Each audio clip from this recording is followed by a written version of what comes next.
At least this one you can have some redundancy. You have a little backup. Or you can complete the missions in half the time.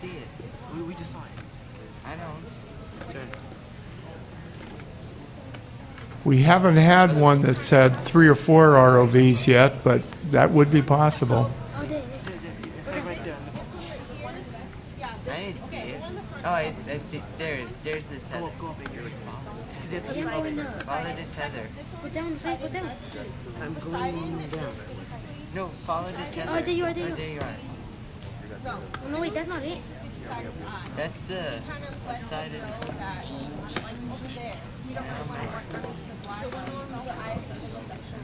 Can't find you, see? Look, you're on top of him. Oh, you're on top. Oh, you're over here. Follow the tether. Wait. Oh, I think you... Well, the purpose of this team having 2 ROVs is that one of them is the eyes for the other. So they're using one to guide the other ROV. Even though both of them have cameras, the purpose of one of them is to guide the other. And their names are Zeus and Poseidon. Aha, Zeus and Poseidon. Very good, very good. Well, this is, I don't think anyone's done one quite like this before, or that strategy. This is interesting. This is good. This is creative. Once again, it looks like we're looking through the ROV's camera, maybe.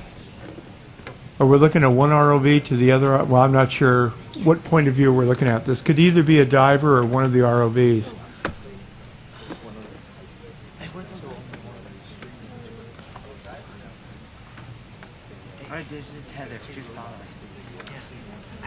It looks like their robot is a variation of what's called ROV in a box. Okay, so we're at one ROV looking at the other. ROV in a box is put together by the Inventivity company, which is on our website. And they sell an ROV for a couple $100. And it comes with a camera, a couple of motors, the PVC parts, so you get that sort of cubicle look. And then people tend to add 1 or 2 things on it. So for a few $100, you can have an ROV and you could be competing next year. And hopefully we're going to see this time that sometimes these simple ones can rack up a good score. Because remember, you get a lot of points for just finding things and spotting things. You get points for moving one thing to another position.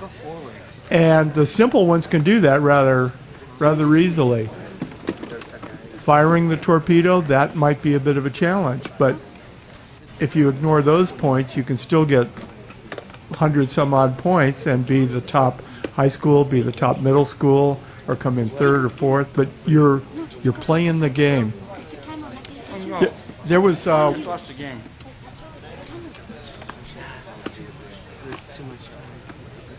No, they're in. They're doing good. We shouldn't say the game, because I always think about that. I think they're having a little bit of trouble with sending the signal to their ROV. Right now it's just kind of floating. They can't really do much. They only have one video feed right now. Okay, once again the water claims. It was in a first competition when I was with the Carl Hayden group, and I think it was our 2nd year. You know, our robot was made out of plywood and steel and made a lot of noise, and you know, we were in the game. And you'd looked at some of the other teams, and for example, one of them, we were competing in LA. It was like this beautiful stainless steel, but it had scroll work on it. It was like a 120-pound piece of jewelry. It was beautiful. It had this wonderful gearbox, and we're going, kids didn't make this. Come on. Well, part of the rule was adults can get their hands dirty and work with it. And their sponsor was Walt Disney Imagineering. We were competing with other teams that came in from back east who had their sponsors were Rolls-Royce and a helicopter company. And we're going, you know, this really isn't fair. You know, here we are, a high school. We got a wood shop that has 2 pieces of equipment. And so we went to one of the leaders at the end and said, you know, we enjoy the game and we enjoy being here, and I don't want to complain, but, you know, this is really unfair when you're competing against really professional adults. And the guy said, look, first of all, our goal if your goal is to come here and walk away with first place, you're missing the whole point. He says, first of all, there's a lot of randomness in here, things break and all of that.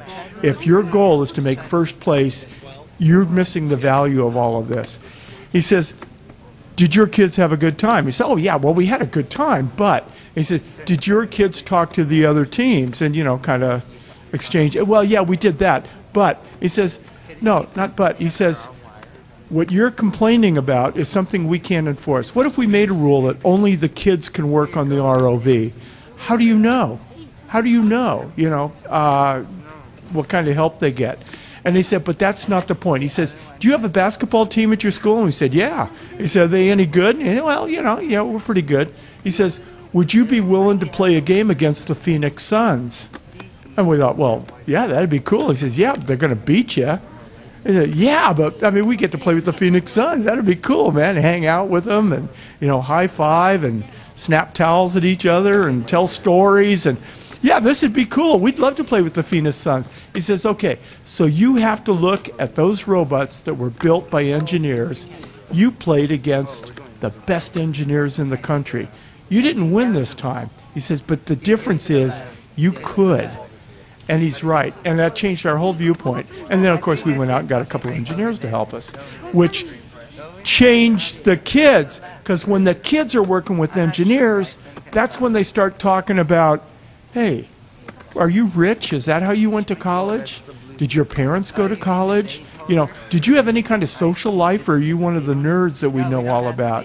Not to be confused with the team here.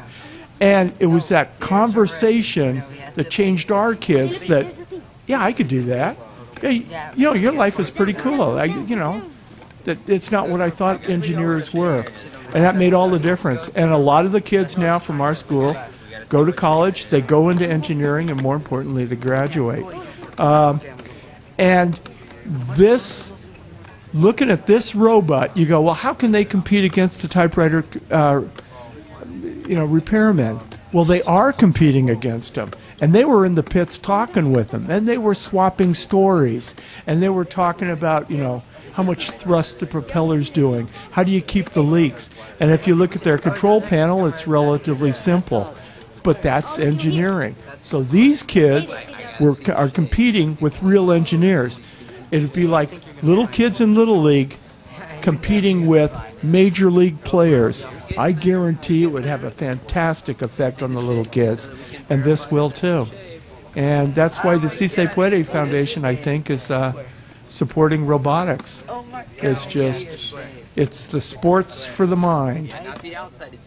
There's another quote I've heard. I heard this last year. It's pretty cool. In this robotic thing, we've been calling it sports, mainly for the school people, because it kind of puts it on par with some of the other stuff.